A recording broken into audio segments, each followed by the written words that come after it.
नमस्कार दोस्तों, ISSC CGL 2024 में पूछे हुए कुछ मैथ्स के क्वेश्चनों को सॉल्व करते हैं।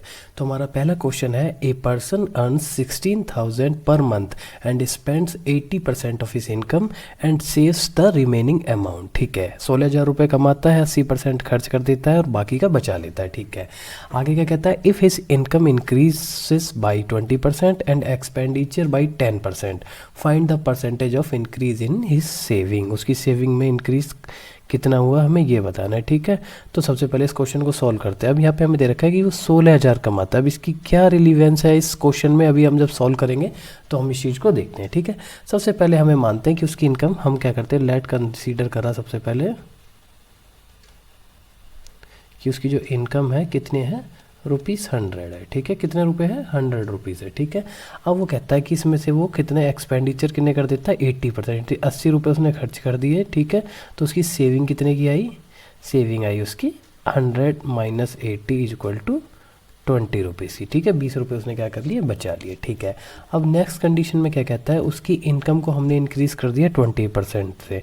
20% का मतलब 100 में 20 और जुड़ गए, अब कितनी हो गई, 120 रुपये हो गई। ठीक है, दूसरा क्या कहता है, उसका एक्सपेंडिचर इंक्रीज़ हो गया 10% से। 10% का मतलब 80 का 10% 8 रुपये, यानी कि 8 रुपये ऐड हो गए, कितना हो गया, 88 रुपीज़। तो अब वो कितने रुपये बचा रहा है।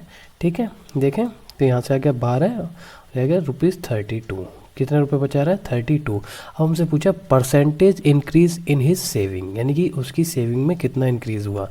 पहले वो कितना बचा रहा था, 20 रुपये बचा रहा था, अब कितने बचा रहा है, 32 रुपये। तो कितना इंक्रीज़ आ गया, 12 रुपये का इंक्रीज़ कितने पे आया, 20 रुपये पे आया। परसेंटेज निकालो, ये गया 5 टाइम्स और ये गया 1 टाइम, कितना आया, 60%।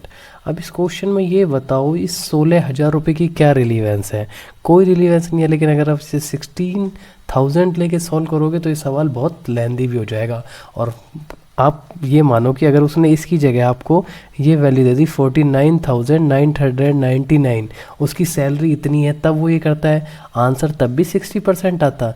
लेकिन इस सवाल में 60,000 देने की कोई रिलीवेंस है ही नहीं। हमसे परसेंटेज पूछी है और हमने बिना 60,000 या जो भी वैल्यू दे रखी है उसके बिना ही हमने अपना आंसर निकाल लिया। ठीक है, तो कई क्वेश्चनों में हमें लेंदी बनाने के लिए वो ऐसी चीज़ें दे देते ताकि आप इसमें कंफ्यूज हो जाएं और अपने सॉल्यूशन निकालने में आपको टाइम लगे। ठीक है, आपका टाइम ख़राब हो, तो इन चीज़ों को थोड़ा सा ध्यान देना। हमें परसेंटेज निकालनी थी, हमने आराम से निकाल लिया। कौन सा आंसर है हमारा, फोर्थ आंसर, फोर्थ ऑप्शन यहाँ पे बिल्कुल करेक्ट है।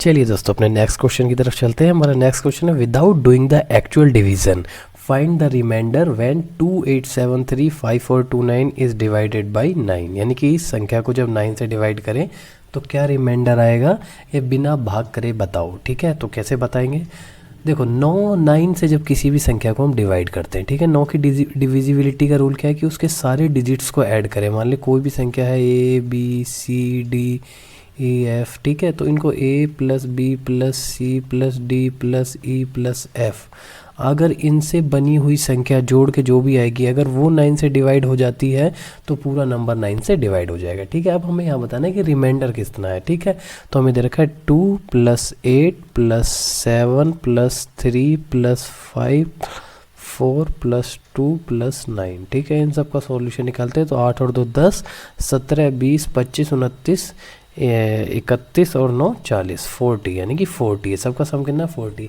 अब इस नंबर को डिवाइड करके 9 से जो भी रिमाइंडर आएगा वो इस संख्या को डिवाइड करने से रिमाइंडर आएगा। ठीक है, इसको डिवाइड करके कितना, 9 चौक 36, बचेगा 4 रिमाइंडर। तो हमारा कौन सा ऑप्शन सही होगा, फोर्थ। ठीक है, और उसने कहा कि एक्चुअल डिवीज़न नहीं करना है। आप चाहो तो एक्चुअल डिवीज़न कर सकते हो, लेकिन एक्चुअल डिवीज़न करोगे तो आपका टाइम ख़राब होगा यहाँ पे। ठीक है, तो आपको 9 से डिवाइड करने की ये चीज़ पता होनी चाहिए। किसी भी संख्या को 9 से डिवाइड करना है तो पूरी संख्या 9 से, उसका जो भी सम है उसके डिजिट्स का, वो 9 से डिवाइड होना चाहिए। यहाँ पे हमारा रिमाइंडर जब सम करा तो 4 आया, तो यहाँ का आंसर कितना होगा, 4 आंसर होएगा। चलिए दोस्तों, अपने नेक्स्ट क्वेश्चन की तरफ चलते हैं। हमारा नेक्स्ट क्वेश्चन है, the angles of a triangle are such that one is average of other two, then the angles are, यानी कि जो एक है वो दो की एवरेज करेंगे तो वो तीसरे के बराबर आता है, ठीक है। तो हमें एंगल्स पूछा है। अगर इस क्वेश्चन को ध्यान से देखें तो हम दो ऑप्शन को तो ऑलरेडी एलिमिनेट कर सकते हैं। कौन सा ऑप्शन? एक दूसरा ऑप्शन और एक चौथा ऑप्शन। क्यों कर सकते हैं? उसका रीज़न है, अगर यहाँ पे दो एंगल क्या है, एक दूसरे के बराबर है, ठीक है, यहाँ पे भी और यहाँ पे भी। अगर ये दोनों एंगल एक दूसरे के बराबर है, इन दोनों का एवरेज लोगे तो कभी इसके बराबर नहीं आएगा, इन दोनों का एवरेज लोगे तो कभी इसके बराबर नहीं आएगा। तो इसलिए ये ऑप्शन तो ऑलरेडी इनकरेक्ट है। सेम कॉन्सेप्ट इसी में है, इसी इनका एवरेज लोगे तो इसके बराबर कभी नहीं आएगा, इसका एवरेज लोगे तो इसके बराबर कभी नहीं आएगा, ठीक है। तो पहले हमने दो ऑप्शन को तो अपना गलत कर दिया। अब आते हैं अपने पहले ऑप्शन और तीसरे ऑप्शन पे, ठीक है। इसके लिए हम शुरू में क्या कहते हैं, हमसे कह रहा है कि एक का यानी कि दो का एवरेज, मान लीजिए तीन एंगल है ए बी सी, कह रहा है दो का एवरेज, मान लीजिए ए बी सी का एवरेज एक्स है, ठीक है, वो तीसरे के बराबर है, यानी कि इसका भी क्या आएगा, एक्स आएगा। तो तीनों का सम करते हैं, ठीक है। इसका सम करेंगे तो ये एवरेज है, जब दोनों का सम करेंगे तो क्या हो गया, 2x + x, ठीक है। ये 180 के इक्वल होने चाहिए, ठीक है। x की वैल्यू यहाँ से क्या निकल गई, 60 डिग्री, यानी कि एक एंगल तो हमेशा क्या रहेगा, 60 डिग्री रहेगा ही, ठीक है। तो 60 डिग्री यहाँ पे भी है और 60 डिग्री इसमें भी है, ठीक है। फर्दर आगे निकालते हैं दो एंगल। हमेशा एक चीज़ का ध्यान रखना, जो पाई रेडियन होता है वो हमेशा किसके बराबर होता है, 180 डिग्री के। इस क्वेश्चन को सॉल्व करने के लिए ये चीज़ तो हमें याद रखनी पड़ेगी, यानी कि पाई डिग्री जो भी है वो 180 के बराबर होता है। इसीलिए पाई/2 करेंगे तो वो 90 डिग्री के बराबर हो जाएगा, पाई/3 करेंगे तो 60 डिग्री के बराबर, और पाई/2 करेंगे तो किसके बराबर हो गया, सॉरी पाई/3 हो गया, पाई/6 करेंगे तो वो 30 डिग्री के बराबर होएगा, ठीक है। 4 करते हैं तो 45 के बराबर होएगा। चलो वो भी लिख ही लो, पाई/4 करा तो वो 45 डिग्री के बराबर होगा, ठीक है। इस ऑप्शन में आते हैं, पाई/6 कितना हो गया, 30 डिग्री, पाई/3 कितना हो गया, पाई/3 हो गया हमारा 60 डिग्री, और पाई/2 90 डिग्री, ठीक है।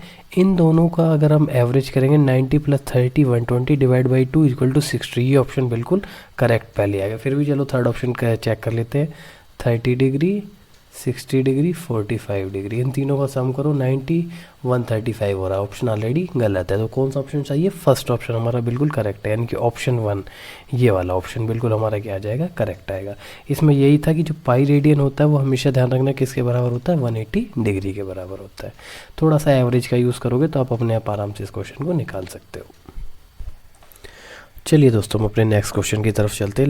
नेक्स्ट क्वेश्चन है हमारा, let C be a circle with centre O. एक सर्कल है जिसका सेंटर ओ है, and P be an external point. P क्या है, कोई एक्सटर्नल पॉइंट है, मान लीजिए यहाँ पे कोई पी पॉइंट है, ठीक है, एक्सटर्नल पॉइंट टू सी।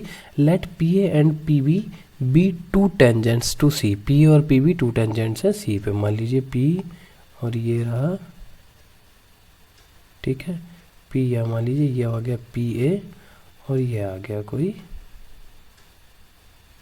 ठीक है, ये पी बी, ठीक है, दो टेंजेंट्स हो गए, ठीक है, respectively. If P A and P B are incline to each other at a angle of 60 degree. ये कहता है अगर इसका एंगल जो है 60 डिग्री है तो हमें एंगल पी ओ ए, पी, ठीक है, ओ हो गया सेंटर, ठीक है, सेंटर से मिलाया, ठीक है, इसको यहाँ से मिला देते हैं, इसको यहाँ से मिला देते, तो हमें पी ओ ए, ये ओ सेंटर है, हमें इस एंगल की वैल्यू बतानी है कि ये एंगल क्या होगा, ठीक है। पहली चीज़ हम देखते हैं कि हमारा क्वाड्रिलेटरल, कौन से क्वाड्रिलेटर में देखते हैं, पी ए ओ बी में, ठीक है। अब हमें पता है कि जब भी टेंजेंट को रेडियस से मिलाया जाता है तो ये 90 डिग्री का एंगल बनाता है, तो ये यहाँ पे भी 90 डिग्री का एंगल बना जाता है। क्वाड्रिलेटर के चारों एंगल्स का सम कितना होता है, 360 डिग्री होता है, तो यानी कि एंगल, ये पूरा एंगल पी ले लो, यहाँ पे पूरा एंगल हमने पी ले लिया, plus angle A plus angle B और प्लस में ए ओ बी, इस पूरे का सम कितना होता है 360 डिग्री। ये दोनों एंगल 90 डिग्री के हैं, तो angle P plus angle A O B equal to 360 degree minus 180 degree, 90 ये एंगल हमें दे रखा है 60 डिग्री का, तो एंगल ए ओ बी की वैल्यू क्या आई, 360 माइनस 180 और माइनस ही हो गया कितना, 60 डिग्री, ठीक है। इसमें से इसको घटाएंगे कितना है हमारा 120 डिग्री, यानी कि ये जो पूरा एंगल है ए ओ बी, ये पूरा कितने का, 120 डिग्री का है। अब ये हमेशा ध्यान रखो कि जब भी एक्सटर्नल पॉइंट से दो टेंजेंट खींचे जाते हैं तो ये जो ट्राइंगल दो बनेंगे, ट्राइंगल पी ए ओ, ठीक है, कौन सा triangle, P A O and triangle PBO, ये आपस में कैसे रहेंगे, एक दूसरे के कॉन्ग्रुएंट रहेंगे। कैसे रहेंगे, दोनों में 90 डिग्री का एंगल है, दोनों की एक ये कॉमन है, और दोनों का जो ये भी है ना टेंजेंट्स की लेंथ क्या रहती है, कॉमन रहती है। ठीक है, तो LHS से कर लो या GCB उससे कर लो।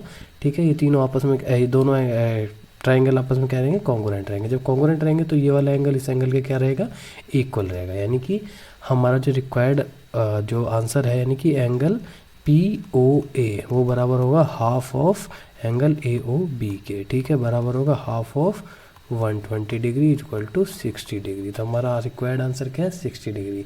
एंड ऑप्शन 2 हमारा बिल्कुल सही है। POA की वैल्यू कितनी है, 60 डिग्री है। ठीक है, ये हमारा क्वेश्चन था। चलिए दोस्तों, हम अपने अगले क्वेश्चन की तरफ चलते हैं। हमारा अगला क्वेश्चन है, at present A is thrice as old as B। ठीक है, and C is 5 year elder to B।